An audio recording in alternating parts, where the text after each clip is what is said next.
Хари Омкет. Аз съм Криси и съм част от Омкет.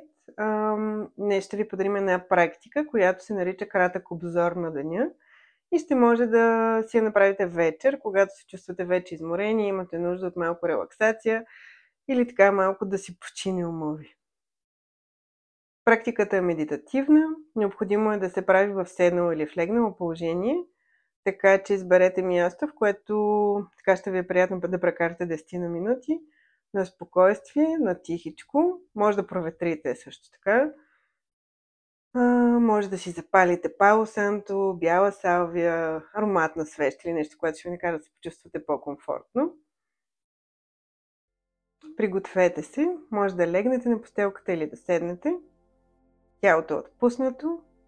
Ако сте легнали, ръцете са леко раздалечени от тялото, краката са леко раздалечени, очите са нежно затворени. Започваме практиката с кратка обиколка на цялото тяло. Започваме с пръстите на дясна ръка. Отпуснете десен палец, показалец, среден, безименен, котре. Отпуснете дясната длан, обратната страна на дланта, дясната китка, десния лакът, дясното рамо. Отпуснете цялата дясна ръка. Отпуснете пръстите на лява ръка, ляв палец, показалец, среден, безименен, котре. Отпуснете лявата длан, обратната страна на дланта, лявата китка, левия лакът, лявото рамо. Отпуснете цялата лява ръка. Преместете вниманието към пръстите на десния крак. Дясно стъпало, десен глезен, десен прасец, дясно коляно, дясно бедро. Отпуснете целия десен крак. Осъзнаването преминава към левия крак. Ляво стъпало, ляв глезен, ляв прасец, ляво коляно, ляво бедро. Отпуснете целия ляв крак. Двата крака заедно. Отпуснете таза, дясна част на гръдния кош, лява част на гръдния кош. И осъзнаването преминава към главата. Отпуснете челото, дясна вежда, лява вежда, десен клепач, ляв клепач, дясна буза, лява буза, горна челюст, долна челюст, брадичка. Отпуснете цялото тяло, цялото физическо тяло,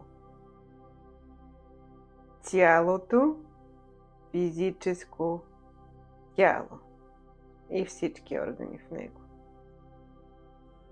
Наблюдавайте усещанията в тялото.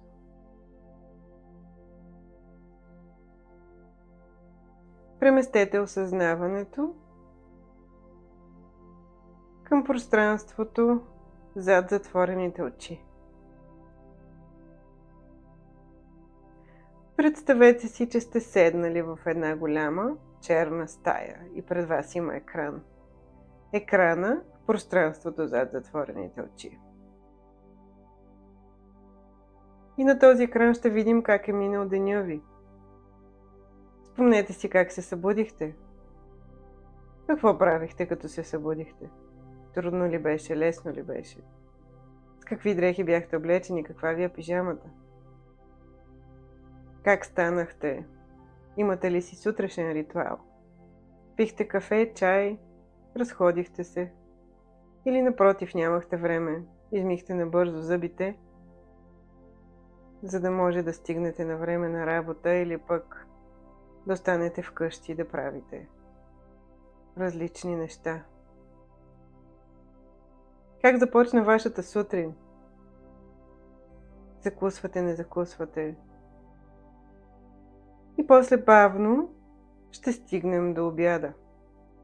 Какво стана на обед? Имахте ли някакви по-особени впечатления? Какво хапнахте?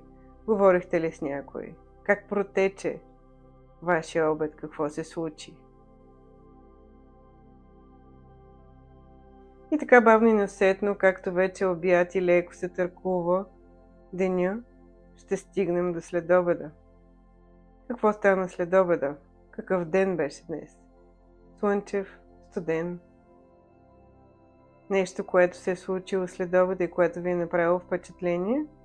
Опитайте се да премине през екрана в пространството зад затворените очи, без да го задържате.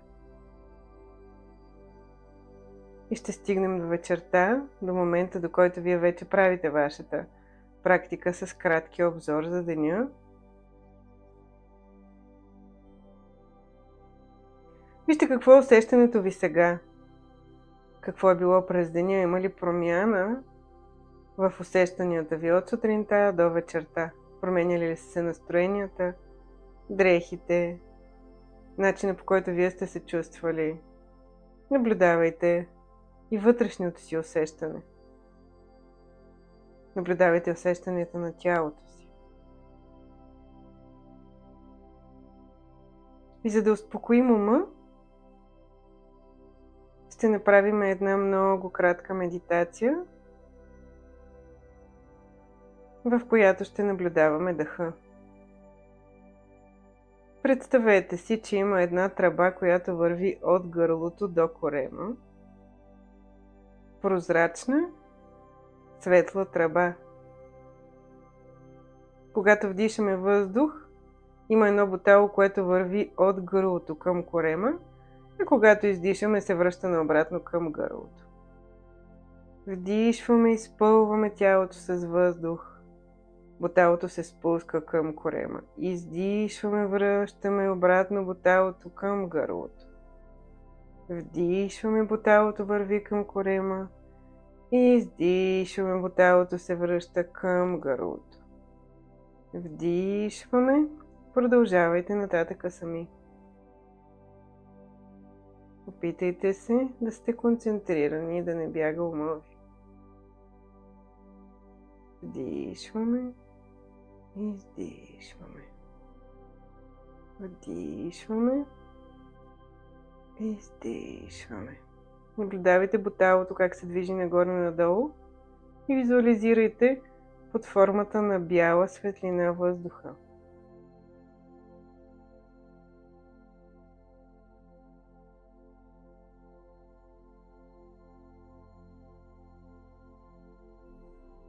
Вдишваме и издишваме.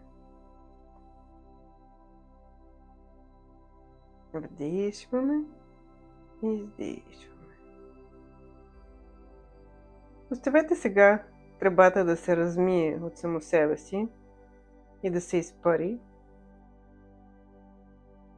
Вие насочете вниманието си към едно нещо, което искате да се изпълни като желание.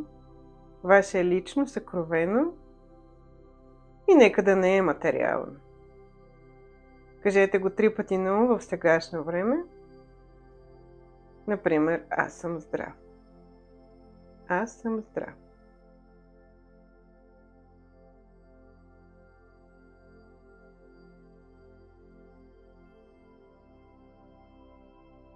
Преместете осъзнаваното сега отново към тялото. Усетете тялото си легнало на постелката или седнало. Визуализирайте стаята, в която се намирате, помещението.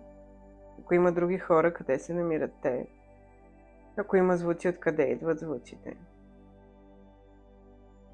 Наблюдавайте вие как се чувствате в момента.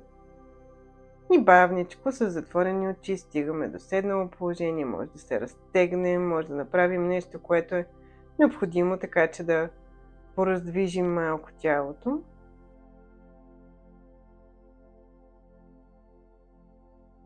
И когато сме готови, оставаме с затворени очи, разтъркваме дланите, затопляме ги една в друга и поставяме дланите върху очите. Отваряме очите зад затворените длани като панички и приемаме енергията, която сме генерирали по време на медитацията. Повтаряме още 2 пъти. Затопляме, поставяме, отваряме. Затопляме, поставяме, отваряме.